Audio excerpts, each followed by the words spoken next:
امام موسیٰ کاظم علیہ السلام نے تشیع کے خلاف جو انحرافات تھے ان کا کس طرح مقابلہ کیا؟ کہا جا سکتا ہے کہ امیر المومنین علیہ السلام سے لے کر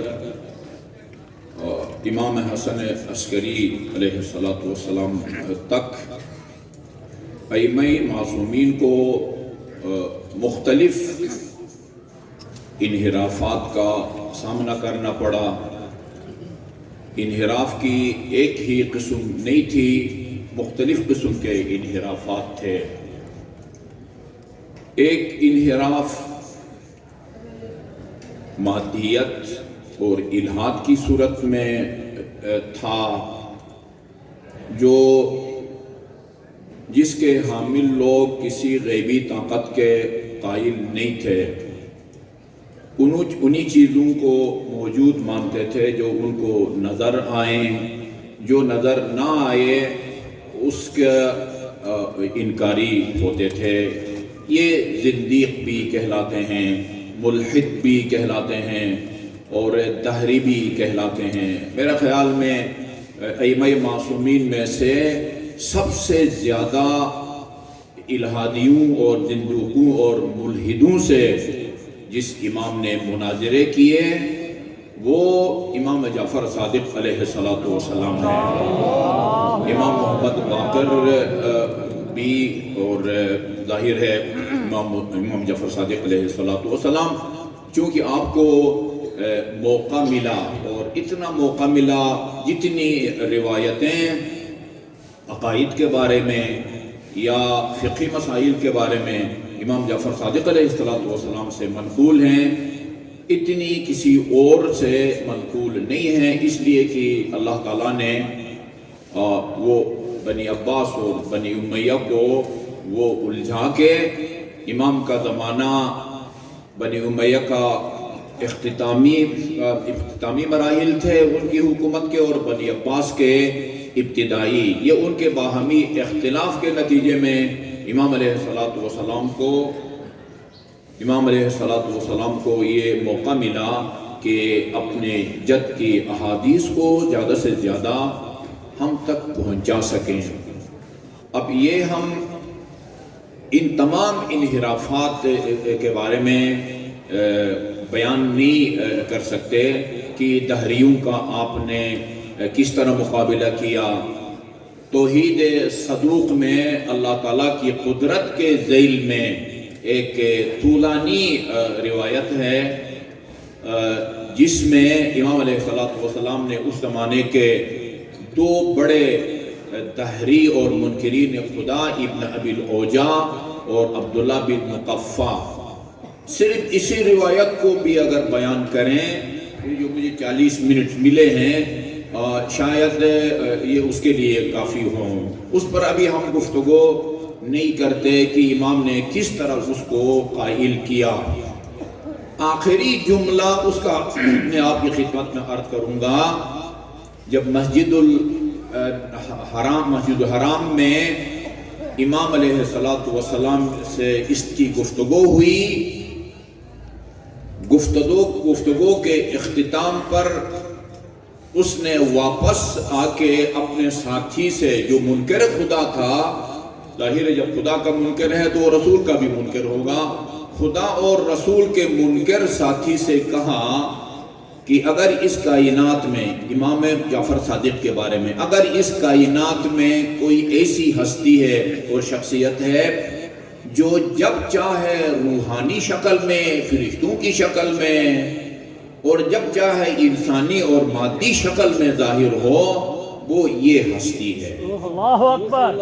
اس کی جب وجہ پوچھی تو اس نے یہ کہا میں خدا کا انکار کر رہا تھا، انہوں نے دلائل دیے اللہ تعالیٰ کے بارے میں، معرفت الہی کے بارے میں، میرے سراپا کے اندر میری پوری زندگی میں جو تبدیلیاں رونما ہوتی رہی ہیں جو میرے اختیار میں نہیں ہے، تقریباً کوئی 35 یا 36 غیر اختیاری تبدیلیاں ہیں، ان کو جب بیان کیا مجھے ایسا لگا جیسے خدا میرے سامنے کھڑا ہے آپ کی دلائل سے۔ ایک الہاد کی قسم، ایک یعنی انحراف کی قسم الہاد تھا، خدا کا انکار، دہری اور زندیق۔ وما یہلکنا الا الدہر ان ہوا الا حیاتنا الدنیا وما یہلکنا الا الدہر۔ ان کا دہریوں کی سوچ یہ تھی جو کچھ ہے یہ دہر ہے، زمانہ ہے، گردش فلک ہے، وہی ہمیں مارتی ہے، وہی ہم کو زندہ کرتی ہے۔ کوئی نادیدہ ذات اس کی قدرت اور اس کا علم کار فرما ہو اس کائنات میں، اس کا وہ انکار کرتے تھے۔ الہادیوں کے علاوہ ائمہ معصومین علیہ السلام کے زمانے میں جو انحرافات تھے وہ اسلام کے لبادے کے اندر، بلکہ تشیع کے لبادے کے اندر رہ کے تشیع کو بدنام، بلکہ تشیع کو مہدور الدم، یعنی جن کا خون رائگان ہو، یعنی ایسے عقائد کے حامل لوگ تھے کہ جو شیعہ کہلاتے تھے ظاہراً، لیکن وہ تشیع کیا دین اسلام کی بھی بنیادی باتوں کے وہ منکر ہے اور اس کے خلاف باتیں کرتے تھے۔ یہ انتہائی خطرناک فرقے تھے، اور شواہد سے ایسا پتہ چلتا ہے، ذمہ دار صاحبان تالیف و تصنیف نے بھی اس بات کی صراحت کی ہے کہ اس قسم کے الہادی اور خلاف اسلام، خلاف اہل بیت نظریات کے جو لوگ تھے، حکومتیں ان کی پوش پناہی کرتی تھی تاکہ جواز بنایا جائے، ان کو مشہور کیا جائے، ان کو ہائی لائٹ کیا جائے اور ان کو قتل کرنے کا جواز بنایا جائے، ان کے سر قلم کرنے کا جواز پیدا کیا جائے۔ ایسے فرقے تھے، اور افسوس کی بات یہ ہے، حیرت کی بات یہ ہے کہ یہ سب شیعہ کہلاتے تھے اپنے آپ کو۔ مختصر تعارف ضروری ہے شیعہ فرقوں کے۔ ایک شیعہ الحمدللہ امامیہ اثنا عشریہ ہے جو 12 اماموں کو وہ مانتا ہے۔ اس کے علاوہ ایک فرقہ وہ کیسانیوں کا ہے، کیسانی، جو جناب محمد بن حنفیہ امام حسین کے بعد وہ امام زین العابدین کی امامت کے قائل نہیں تھے، امیر المومنین کے بیٹے محمد بن حنفیہ کے امامت کے قائل تھے، اور اس کے بارے میں تھا کہ ان کی موت نہیں ہوئی، وہ رضوا میں غائب ہے، ان کے پاس صرف پانی اور شہد ہے اور اسی پر وہ گزارا کرتے ہیں۔ یہ فرقہ کیسانیہ کہلاتا ہے، شیعہ ہے لیکن کیسانیہ ہے، منحرف یعنی فرقوں میں سے ایک فرقہ کیسانیہ ہے۔ اسی طرح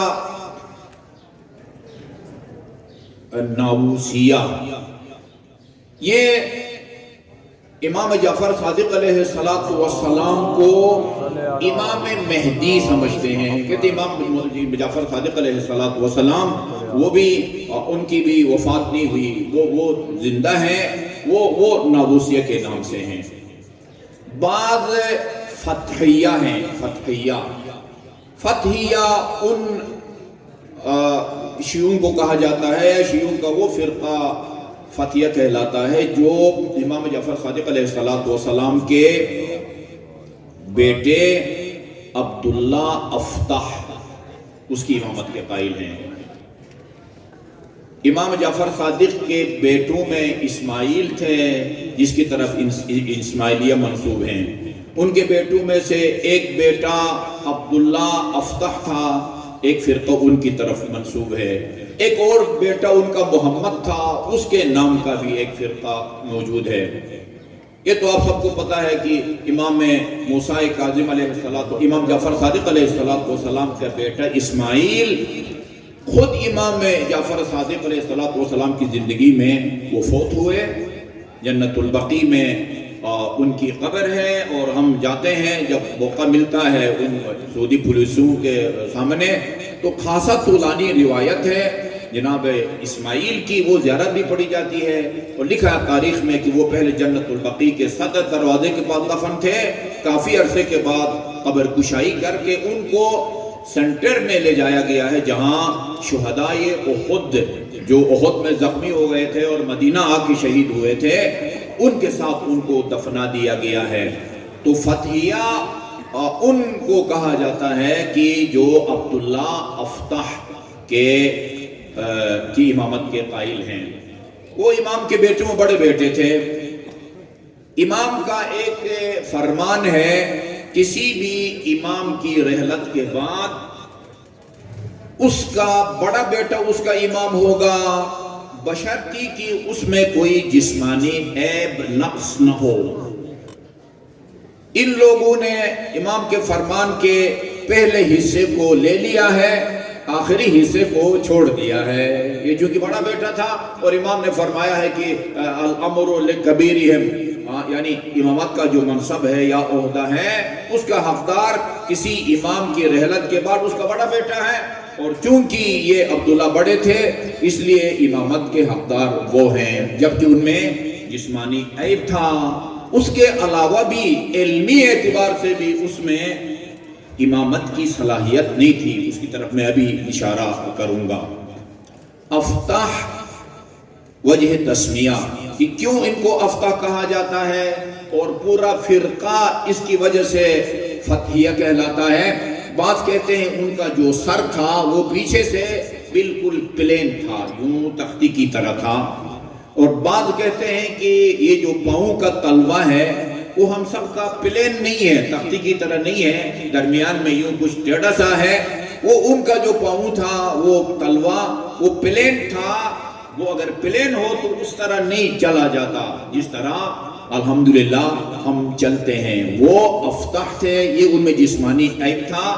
اس کے باوجود امام جعفر صادق علیہ السلام کی شہادت کے بعد لوگ عبداللہ بن افتح کے امامت کے قائل ہو گئے۔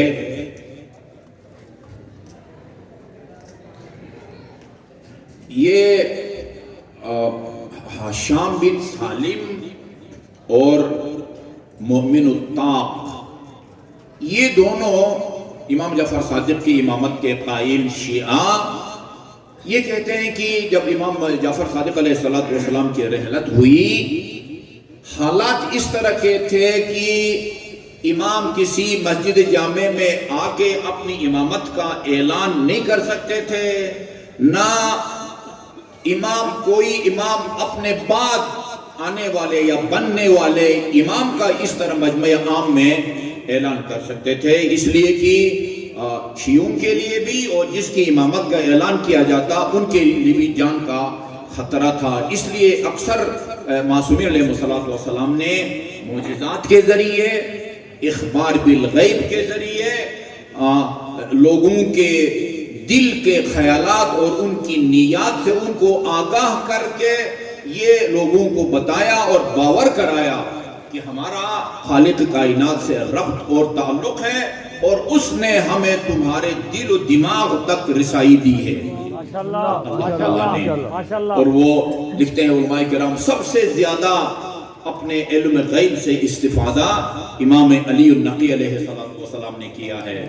اس کی یہ وجہ نہیں ہے کہ آپ سب سے زیادہ وہ علم غیب رکھتے تھے، امیر المومنین سے زیادہ علم غیب رکھتے تھے، آپ کو اپنے علم غیب سے استفادہ کی ضرورت محسوس ہوئی۔ اسی طرح امام جعفر صادق علیہ السلام نے، اسی طرح امام موسیٰ کاظم علیہ السلام نے، امام موسیٰ کاظم علیہ السلام نے تو امامت کے دلائل میں سے ایک دلیل یہ بتائی ہے کہ امام وہ ہوتا ہے جو آپ کو کل کی خبر دے۔ کل سے مراد کل نہیں ہے، یعنی آج اگر ہفتہ ہے اتوار نہیں ہے، کل اشارہ ہے کہ وہ آئندہ کی خبریں دیتا ہے، آئندہ کی خبریں۔ امام محمد تقی علیہ السلام جو امام زمان اجل اللہ تعالی فرجہ الشریف کے بعد سب سے کم سن امام ہے، 8 سال یا 9 سال جن کی عمر ہے، وہ منبر پر جا کے اپنا تعارف کراتے ہیں، انا محمد ابن علی الجواد، میرا نام محمد ہے، علی کا فرزند ہوں اور میرا لقب جواد ہے۔ انی اخبرکم بانساب الناس فی اصلابہم، میں خداداد علم کی روشنی میں، آگے تصریح کرتے ہیں، خداداد علم کی روشنی میں تمہارے صلبوں میں جو حسب نسب ہے، بیٹا بیٹی، اس کے بارے میں تمہیں بتا سکتا ہوں۔ اور پھر کہتے ہیں ھذا ما منحنا اللہ خالق الخلق اجمعین، یہ وہ علوم ہیں جو کہ تمام مخلوقات کے خالق اللہ تعالیٰ نے جن سے ہم کو نوازا ہے۔ یہ دونوں بڑے پریشان تھے کہ کس کی طرف جائیں، کس کو اپنا امام مانیں۔ اس طرح باضابطہ امام جعفر صادق اپنے بعد امام کی امامت، کسی کی امامت کا اعلان نہیں کر سکے تھے۔ یہ کہتے ہیں ہم نے دیکھا کہ بہت سارے لوگ عبداللہ افتح کی طرف جا رہے ہیں، ہم بھی ادھر چلے گئے اور سوچا کہ پوچھتے ہیں جا کے، کوئی ٹیسٹ لیتے ہیں۔ جس طرح امام جعفر صادق علیہ السلام کے پاس ہم جو سوال لے کے جاتے تھے وہ ان سے ہم کو تسلی بخش جواب ملتا تھا، ان کے پاس گئے اور جا کے پوچھا کہ درہم یعنی چاندی وہ کتنی مقدار میں ہو، کم از کم کتنی مقدار میں ہو تو اس میں زکوٰۃ ہوتی ہے، اور اس کم از کم جو مقدار ہے جس کو نصاب کہا جاتا ہے اس کی زکوٰۃ کتنی بنتی ہے۔ یعنی امامت کے منصب پر بیٹھا ہے بندہ اور مدرسہ مظہر الایمان کے سینئر طالب علم جتنا بھی اس کے پاس علم نہیں ہے۔ سبحان اللہ۔ ابھی آپ دیکھیں گے اگرچہ بہت سارے مومنین، میں نے 2 جگہ مجالس میں مومنین سے سوال کیا ہے، انہوں نے وہی جواب دیا ہے جو عبداللہ افتح نے جواب دیا تھا۔ انہوں نے کہا 200 درہم، کم از کم 200 درہم ہو تو اس میں زکوٰۃ ہوتی ہے، اور وہ زکوٰۃ 5 درہم ہے۔ 200 درہم وزن اگر کسی کے پاس چاندی ہے تو وہ 5 درہم زکوٰۃ دے گا۔ انہوں نے کہا کہ اگر 200 نہ ہو 100 ہو تو پھر کتنی دے گا؟ آپ بتائیں۔ کسی نے کہا 2.5، کسی نے کہا نہیں ہے۔ بھئی کم سے کم کا مطلب یہ کہ 200 سے کم ہے تو اس میں نہیں ہے۔ دوسرا نصاب تیسرے کے درمیان نہیں ہے، تیسرے اور چوتھے کے درمیان نہیں ہے۔ اس نے کہا کہ اگر 200 ہے تو 5 درہم دے، اور اگر 100 دے تو پھر 2.5 درہم دے۔ انہوں نے کہا چلو بھائی، دودھ کا دودھ پانی کا پانی ہو گیا۔ اس کو تو وہ مسئلہ بھی نہیں آتا جو ایک مدرسے کے سینئر طالب علم کو آتا ہے۔ اور نکل گئے مدینہ کی گلیوں میں سرگردان۔ یہ کہتے ہیں ہاشم بن سالم ہم رو رہے تھے، بیٹھ کے رو رہے تھے اور آپس میں کہہ رہے تھے کہ ابھی جائیں تو کہاں جائیں؟ الی المرجئہ، ایک فرقہ ہے خاص عقائد رکھتا ہے، الی القدریہ، الی الزیدیہ، الی المعتزلہ، الی الخوارج، کس کی طرف ہم جائیں؟ اس پریشانی کے عالم میں ہم تھے۔ ایک بزرگ نے ہاتھ کا اشارہ کیا ہماری طرف۔ میں نے اپنے ساتھی مومن الطاق سے کہا کہ مجھے یہ حاکم وقت کا کوئی جاسوس لگتا ہے، اور ظاہراً ان کا ہدف ٹارگٹ میں ہوں، تم اپنے آپ کو بچاؤ، یہاں سے نکل جاؤ، میں اس کے پاس جاتا ہوں، دیکھو کیا کہتا ہے۔ وہ بزرگ مجھے سیدھا امام موسیٰ کاظم علیہ السلام کے دروازے تک لے گیا اور مجھے آپ کے دروازے پر چھوڑ کے غائب ہو گیا۔ اتنے میں ایک غلام نے دروازہ کھولا اور سیدھا مجھے امام علیہ السلام کے پاس لے گیا۔ جو امام نے خود نشانی بتائی تھی امام کی نا، کہ وہ کل کی خبریں دیتا ہے، غیب کی خبریں دیتا ہے۔ کتنی ایسی روایتیں ہیں اصول کافی کے اندر بھی، بہار الانوار کے اندر بھی، کہ ائمہ معصومین لوگوں کو ان کے دل کے خیالات سے آگاہ کرتے تھے۔ اس زمانے میں ٹیلی فون کا سلسلہ نہیں تھا، خط و کتابت کے ذریعے مسائل دریافت کرتے تھے. ایک شخص کوئی امام رضا علیہ السلام کو خط لکھتا ہے، اس میں کچھ سوالات لکھے اور بند کر کے جو بھی وہ ڈاک کا سلسلہ تھا امام تک خط پہنچتا ہے، اور امام نے خط کو کھول کے جتنے سوالات تحریر تھے بہار الانوار کی وہ جلد جو امام رضا علیہ السلام کی حالات زندگی پر مشتمل ہے، اس میں یہ روایت درج ہے. امام نے خط کو کھولا، لفافہ کو کھولا، جو سوالات درج تھے ان کا جواب لکھا، اور آخر میں لکھا کہ جو سوالات تو نے لکھے تھے ان کے جواب دے دیا، ایک سوال اور لکھنا چاہتا تھا جس کو تو بھول گیا، اس کا جواب یہ ہے. یہ نشانی ہوتی ہے امام کی. بہت ملیں گے، مستند روایات ملیں گی. امام جعفر صادق علیہ السلام کے بارے میں نے بہت زیادہ وہ بہار کے اندر روایات پڑھی ہیں کہ اگلے کے، اسی لیے میں نے عرض کیا اللہ تعالیٰ نے ہمارے دل و دماغ اور افکار تک امام کو رسائی وہ دے رکھی ہے. جیسے ہی امام کے پاس یہ دونوں پہنچے، فرمایا لا الی المرجئہ، مرجئہ فرقہ کی طرف جانے کی بھی تمہیں ضرورت نہیں ہے، ولا الی القدریہ، نہ قدریہ فرقہ کی طرف جانے کی ضرورت ہے، ولا الی الزیدیہ، ولا الی المعتزلہ، ولا الی الخوارج. 3 دفعہ فرمایا بند کمرے میں، الیہ الیہ الیہ، تمہارا امام اور حجت خدا میں ہوں.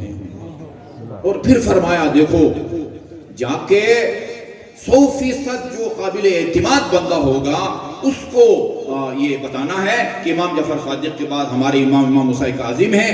ہر کس و ناکس کو نہیں بتانا، اس لیے کہ یہ تمہارے لیے زندگی کو بھی خطرہ ہے، میری زندگی کو بھی خطرہ ہے. امام،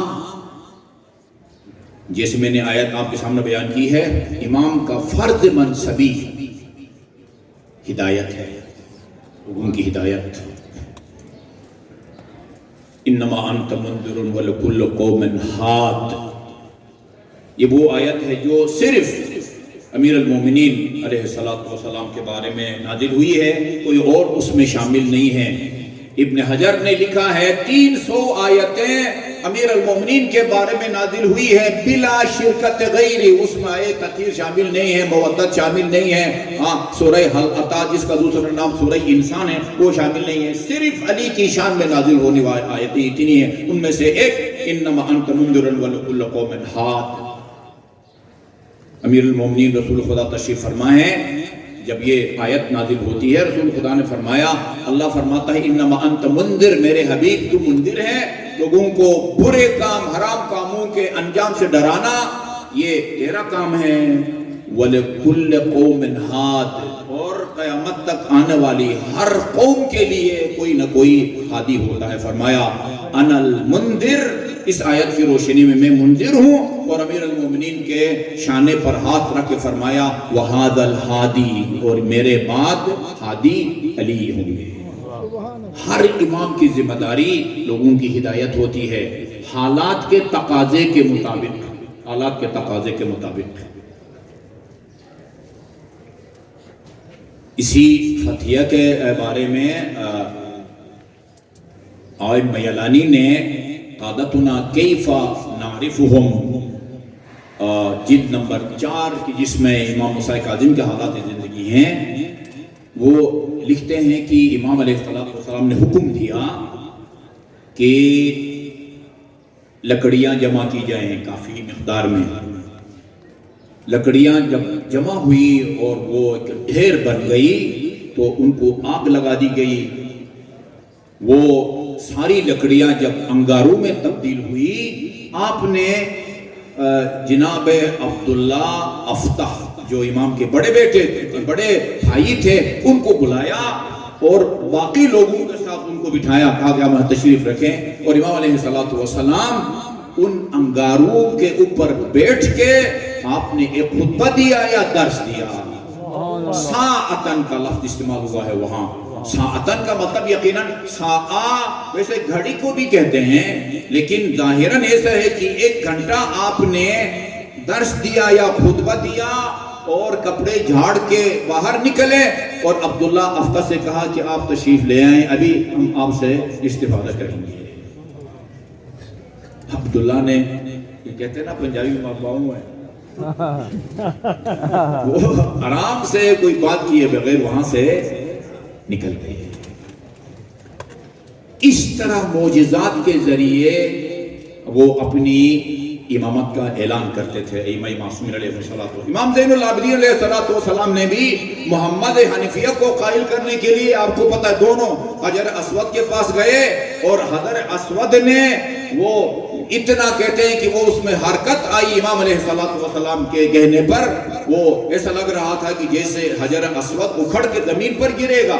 حجر اسود نے امام زین العابدین علیہ السلام کی امامت کی گواہی دی۔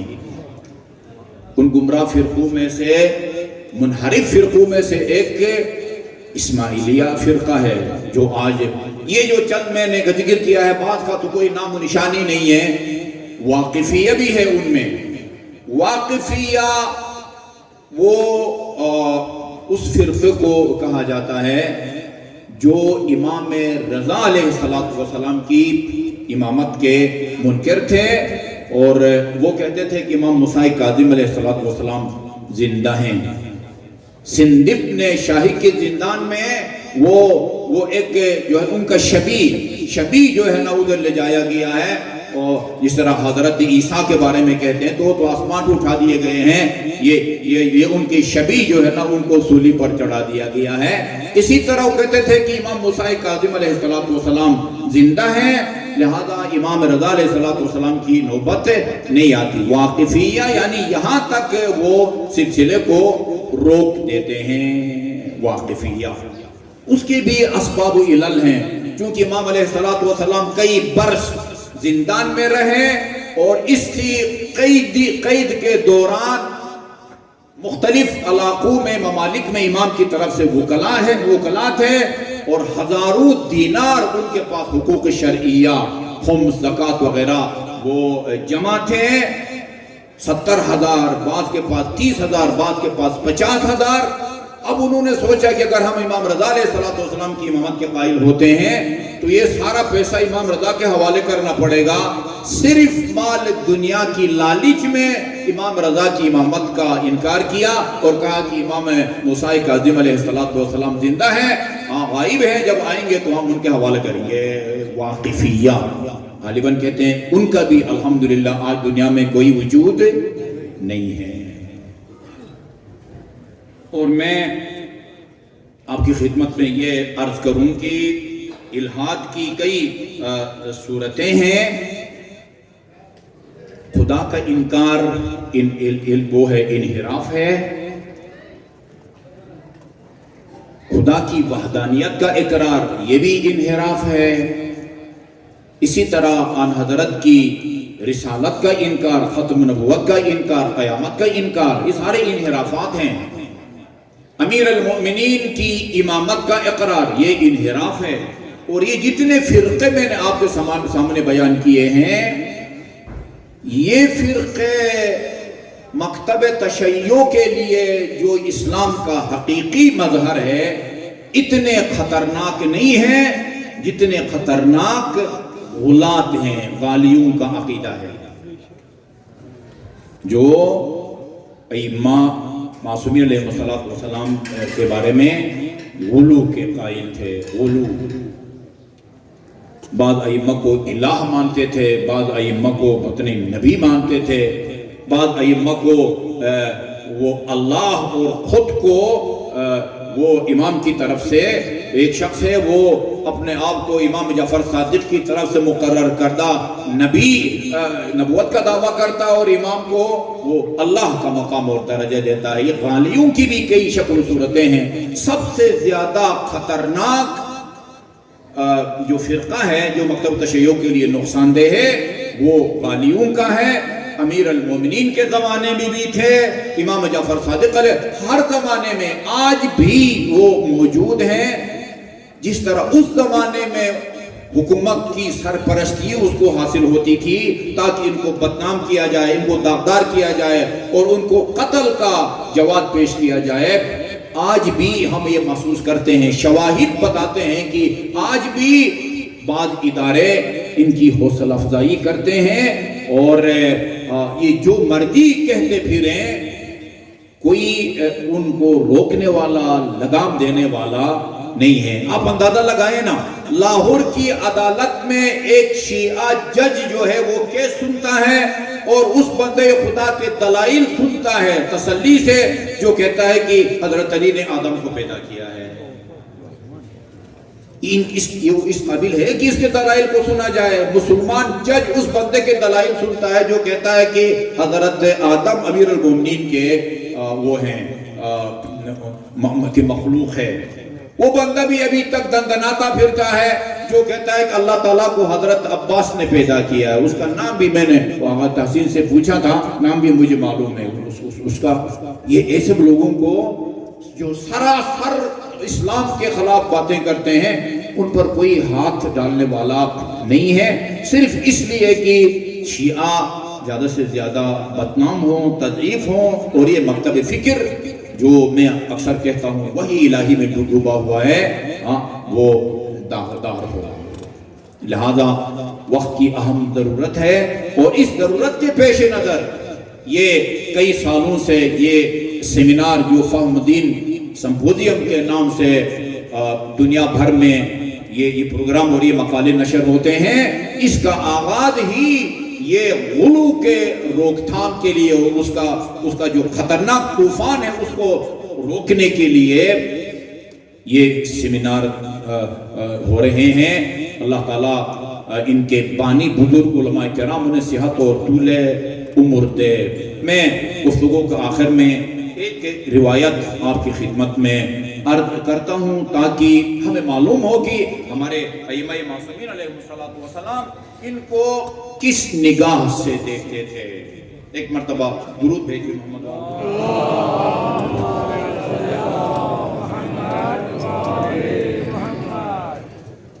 اصول کافی کی جلد نمبر 2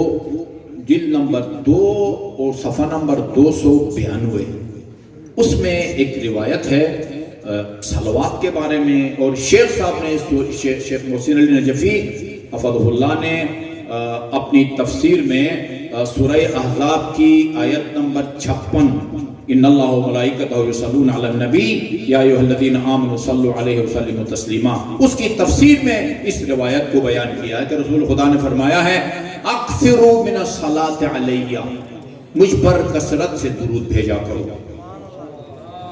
مجھ پر کثرت سے درود بھیجا کرو۔ فَإِنَّ مَنْ صَلَّى عَلَيَّ مَرَّةً، یہ عجیب حدیث ہے لیکن مخبر صادق کا کلام ہے، لہذا اس میں شک کرنا بھی ایمان اور اسلام کے منافی ہے۔ فرمایا من صلی علیہ مرتن، جو ایک مرتبہ مجھ پر صلوات بھیجتا ہے، صلی اللہ علیہ فی الف صف من الملائکۃ الف مرتن، جو ایک مرتبہ درود بھیجتا ہے، اللہ 1000 فرشتوں کے صفوں میں، فرشتوں کے 1000 صفوں میں 1000 مرتبہ اس بندے خدا پر صلوات بھیجتا ہے جس نے ایک دفعہ محمد اور آل محمد پر صلوات بھیجا۔ وَمَا خَلَقَ اللَّهُ مِن شَيْءٍ إِلَّا صَلَّى عَلَيْهِ لِصَلَاةِ اللَّهِ وَمَلَائِكَتِهِ، اور جب خدا کی باقی مخلوق دیکھتی ہے کہ خدا اور فرشتے صلوات بھیجنے والے پر وہ درود بھیجتے ہیں، خدا کی تمام مخلوقات اس بندے پر صلوات بھیجتی ہے جو محمد اور آل محمد پر ایک مرتبہ صلوات بھیجیے۔ آواز بلند۔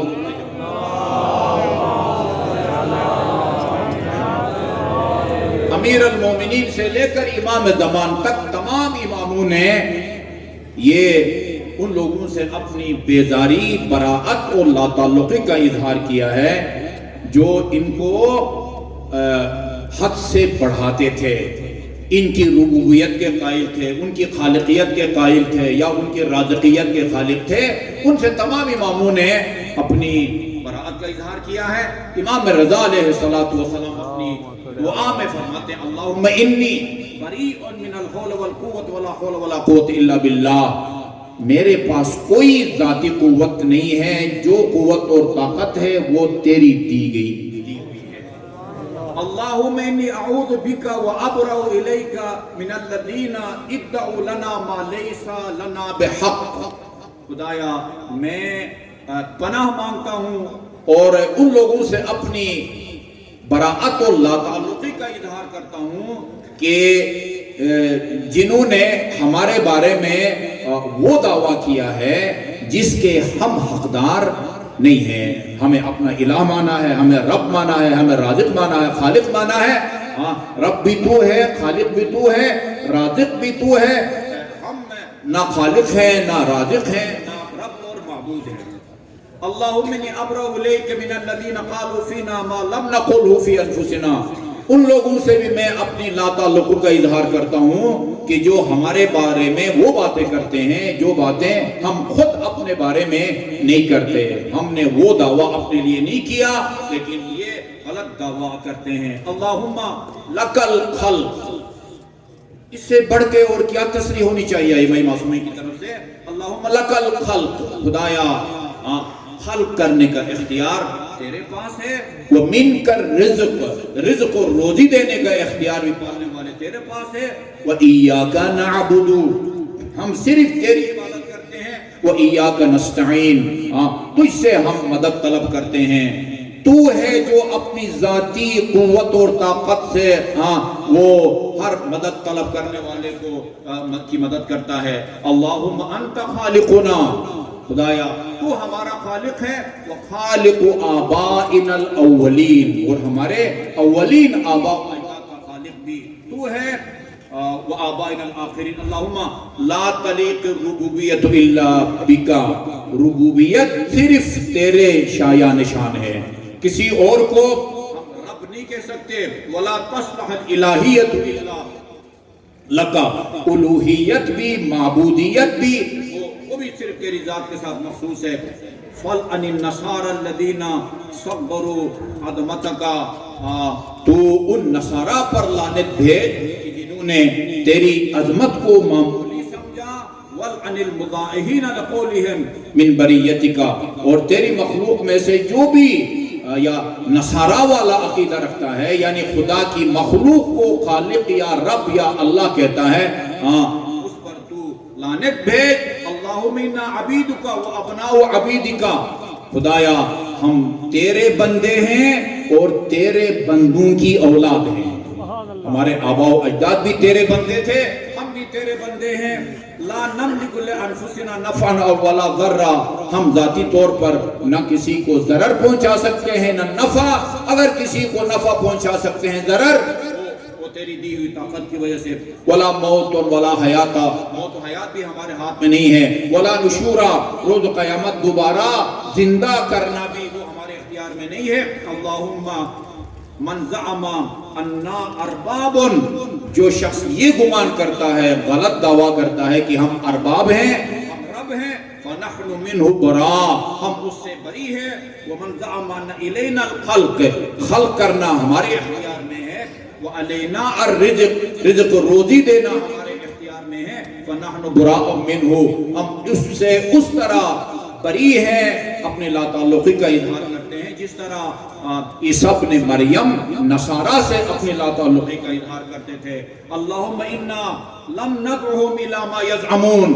یہ جو اس طرح کی باتیں لوگ غالی ہمارے بارے میں کرتے ہیں, ہم نے ان کو یہ دعوت نہیں دی. ہم نے نہیں کہا کہ اپنا رب مانو, خالق مانو یا رازق مانو. فلا تؤاخذنا بما یقولون.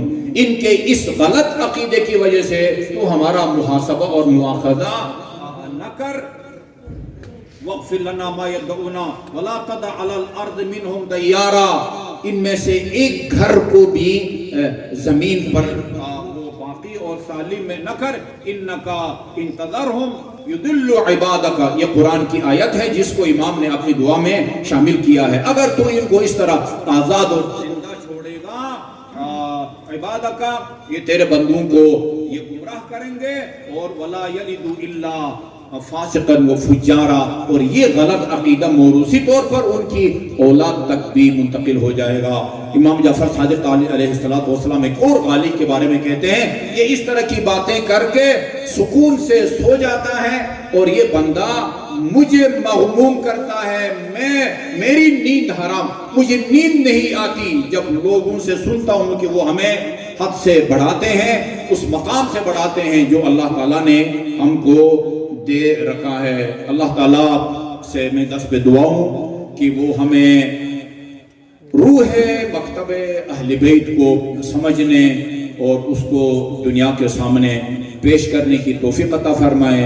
امام رضا کے اس فرمان پر بھی عمل کی توفیق عطا فرمائے جس میں آپ نے فرمایا وہ ہمارا کلام لوگوں تک سناؤ لوگوں کو، وَإِذَا سَمِعَ النَّاسُ مَحَاسِنَ كَلَامِنَا اتَّبَعُونَا، لوگ جب ہمارے کلام کی خوبی شیرینی کو سنیں گے وہ خود بخود ہماری اتباع کریں گے اور ہم کو اپنا پیشوا مانیں گے۔